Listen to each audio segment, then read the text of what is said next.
Bonjour à tous et bienvenue dans ce voyage à travers le temps à la découverte des origines fascinantes de l'un des plus grands carnivores terrestres, l'ours. Aujourd'hui, nous connaissons l'imposant ours polaire, le puissant grizzly ou encore l'adorable panda.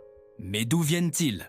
Pour le savoir, nous devons remonter des millions d'années en arrière, bien avant l'âge de glace. Notre histoire commence il y a environ 25 millions d'années, avec de petites créatures qui ne ressemblaient pas encore aux ours que nous aimons et respectons.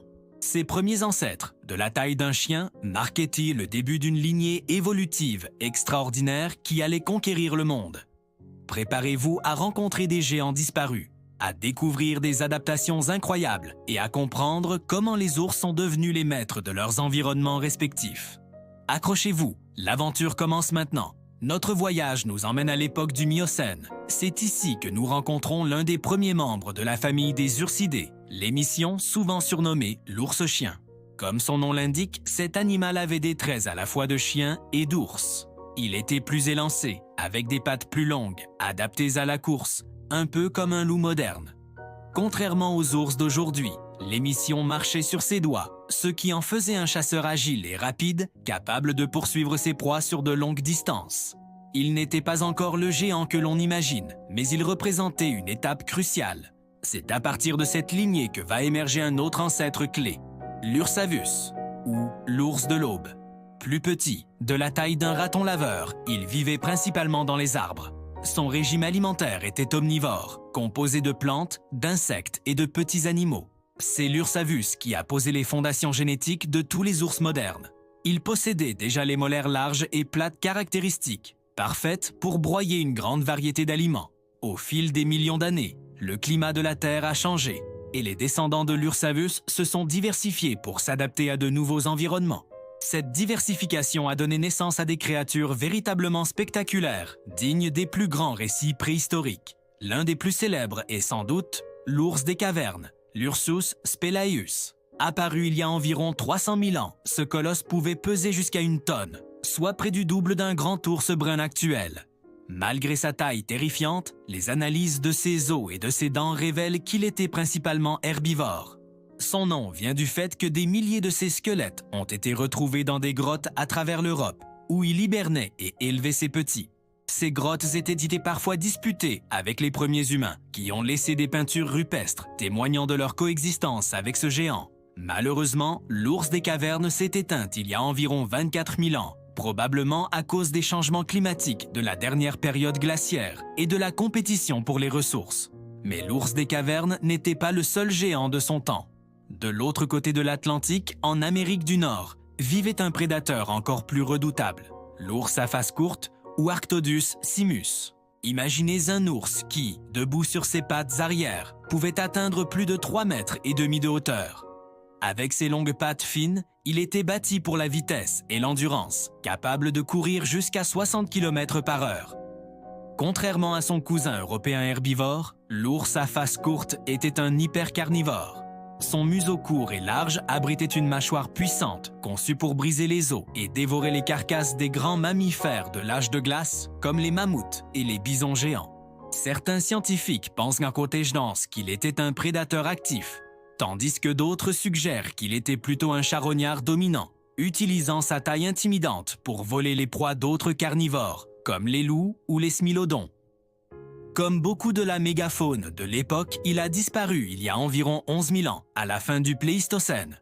Alors que ces géants parcouraient de la Terre, une autre lignée, plus discrète mais incroyablement résiliente, poursuivait son évolution, celle des ours du genre Ursus. C'est de cette branche que proviennent la plupart des ours que nous connaissons aujourd'hui. Il y a environ 600 000 ans, une population d'ours bruns, Ursus arctos, a commencé à s'aventurer de plus en plus au nord, dans les environnements arctiques impitoyables. Ce fut le début d'une extraordinaire histoire d'adaptation. Confrontés à un froid extrême, à la glace et à une source de nourriture saisonnière et principalement marine, ces ours ont évolué rapidement. Leur fourrure est devenue blanche pour un meilleur camouflage sur la neige et la glace. Leur corps s'est allongé et est devenu plus hydrodynamique pour la nage. Leurs pattes se sont élargies pour mieux répartir leur poids sur la neige, et leurs molaires, autrefois conçus pour broyer les végétaux, se sont affinés pour mieux déchirer la chair riche en graisse des phoques. En quelques centaines de milliers d'années, milliers d'années seulement, une nouvelle espèce était née, l'ours polaire, Ursus maritimus. C'est l'un des exemples les plus rapides et les plus spectaculaires de spéciation chez les mammifères, une preuve vivante de la puissance de la sélection naturelle. La séparation entre l'ours brun et l'ours polaire est fascinante. Même s'ils sont considérés comme des espèces distinctes, leur lien génétique reste très étroit.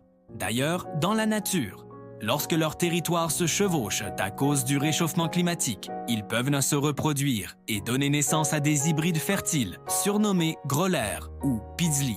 Cela montre à quel point leur divergence est récente à l'échelle de l'évolution. L'ours brun lui-même est une espèce incroyablement adaptable. On le trouve des forêts d'Europe aux toundras d'Amérique du Nord, sous différentes sous-espèces, comme le grizzly nord-américain ou l'ours brun de l'Himalaya. Son régime omnivore lui permet de survivre dans une multitude d'habitats, en mangeant des baies, des racines, du poisson ou en chassant de plus gros animaux. Cette flexibilité est la clé de son succès et de sa large répartition géographique, faisant de lui l'un des carnivores les plus répandus sur la planète. C'est cette capacité d'adaptation, héritée de ses ancêtres comme l'Ursavus, qui a permis à la lignée des ours de prospérer là où tant d'autres géants ont disparu. Aujourd'hui, le monde abrite 8 espèces d'ours, chacune étant une merveille d'adaptation à son environnement unique. En Amérique du Nord, nous avons l'ours noir américain, l'ours brun et l'ours polaire. En Amérique du Sud vit le discret ours à lunettes, le seul représentant de son espèce sur le continent. En Asie, on trouve le panda géant célèbre pour son régime à base de bambou, l'ours noir d'Asie, aussi appelé ours à collier, l'ours lipou, spécialisé dans la consommation d'insectes, et enfin l'ours malais, le plus petit de tous les ours parfaitement adapté à la vie dans les forêts tropicales. Ces 8 survivants représentent Bernian-Trachans, les dernières branches d'un rarouf, d'un arbre évolutif Fotruvurvuf, autrefois bien plus touffu. De lourds chiens coureurs des plaines aux géants herbivores des cavernes, en passant par le super prédateur de l'âge de glace, l'histoire des ours est une saga de survie, d'adaptation et de diversification. Chaque espèce actuelle est le fruit de millions d'années d'évolution, une archive vivante qui nous raconte l'histoire de notre planète.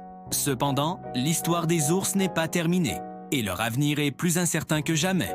Sur les 8 espèces restantes, 6 sont classées comme vulnérables ou en danger par l'Union internationale pour la conservation de la nature.